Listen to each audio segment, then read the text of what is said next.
Speaking of things that were bad, and in Charlotte, actually didn't take place in Charlotte, it took place in Tampa Bay. The Carolina Panthers lost to the Tampa Bay Buccaneers, and I really have two takeaways from the result. The first one is related to Tom Brady, who simply will not go away. Won't go away.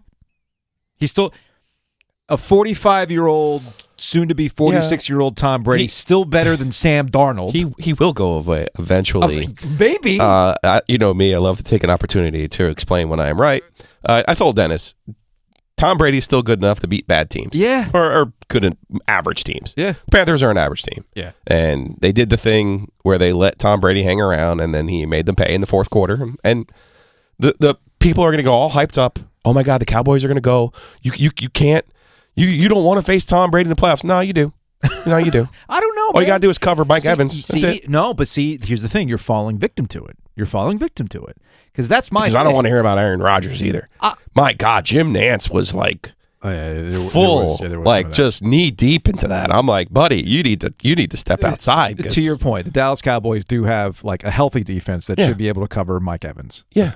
Which is something the Panthers could not do without J.C. Horn. Totally got correct. That right. But also, the other takeaway I had from this game, speaking of quarterbacks, I referenced it. An old Tom Brady is still better than Sam Darnold. And guess who went back to looking like Sam Darnold? I hate that we do this. Throughout the course of the season, even though I understand why we do it. The NFL has done an amazing job of training us to believe everything that happens on Sunday is make or break, right? So if your team wins, everything is, all right, we're headed in the right direction. These guys played great. What does this mean for the future of the franchise? Well, maybe we just give them credit for what happened on Sunday, and then we can reevaluate the following week and then the week after that when we have more data, rather than just the last thing we saw being the thing that we saw. So we started doing that again with Sam Darnold, right? At the beginning of the year, it was, Sam Darnold's never going to see the field again. Well, circumstances presented an opportunity for Sam Darnold to go back out there. And the Panthers found themselves back in the playoff hunt to win the division, a terrible division, because Sam Darnold had not done what? He wasn't overly great. No, he wasn't turning the ball over. He wasn't turning the ball over. But he's still Sam Darnold. And what's Sam Darnold eventually going to do? He's going to turn the ball over. He had 3 turnovers. He was back to doing that again. And thankfully, I believe this will finally put to bed this ridiculous conversation that I had seen pop up about, well, maybe Sam Darnold comes back next season. Maybe he is the answer quarterback. Look at what's been able to do over the last couple of weeks. No!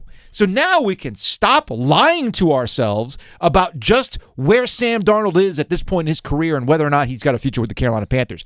He doesn't. He never did. So why do you do this to yourself? So thankfully, that's put to bed. What's not put to bed, though, Giglio, is what are we going to do with Steve Wilks? Speaking of the last thing being the thing that we saw, I did not like the way it was presented for Steve Wilks, the interim head coach, that getting to the playoffs was the only way he was going to get the job.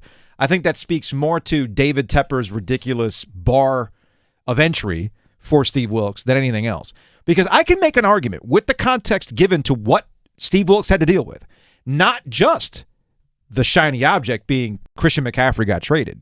But let's also not forget that Steve Wilks had to clean house on the coaching staff as well, and also deal with some guys that ended up leaving to go coach with Matt Rule too, dealing with the quarterback shuffle, dealing with the injuries to the secondary, and they still found a way to stay in the playoff race, stay in the division title race.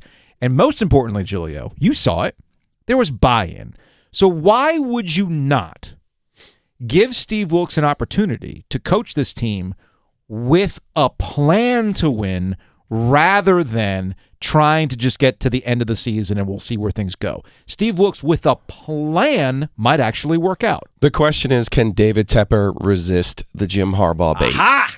That's because the report over the weekend, the anonymous report, kind of like Russell Wilson's agent telling us which teams, he's not requesting a trade, but here are the 5 teams he would go to if we were going to be talking about where he would be traded. It's always my favorite. The anonymous report from Jim Harbaugh. He's not ready to leave Michigan, but he would take an NFL job if he was offered one. Yeah. So and there's some natural conversation about Jim Harbaugh with Russell Wilson.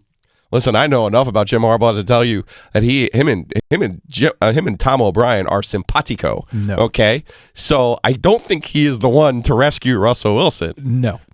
But I could see David Tepper with the shiny object. And Jim, now let's be fair to Jim Harbaugh too.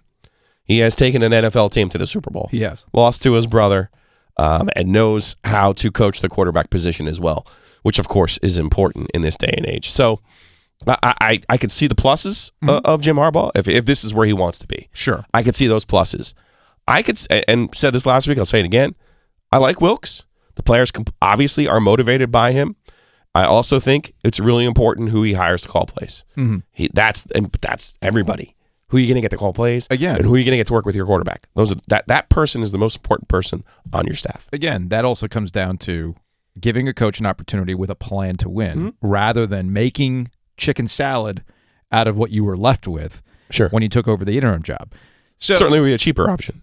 He certainly would be a cheaper option. He's also somebody you don't have to give a long-term contract to either. You know, if what's to say Steve Wilks gets a 3-year deal, right, with the Carolina Panthers, and you see where you go from there. Because you see this, right? I mean, look at the Giants. They're going to make the playoffs, right? Yeah. How quickly did that turn around?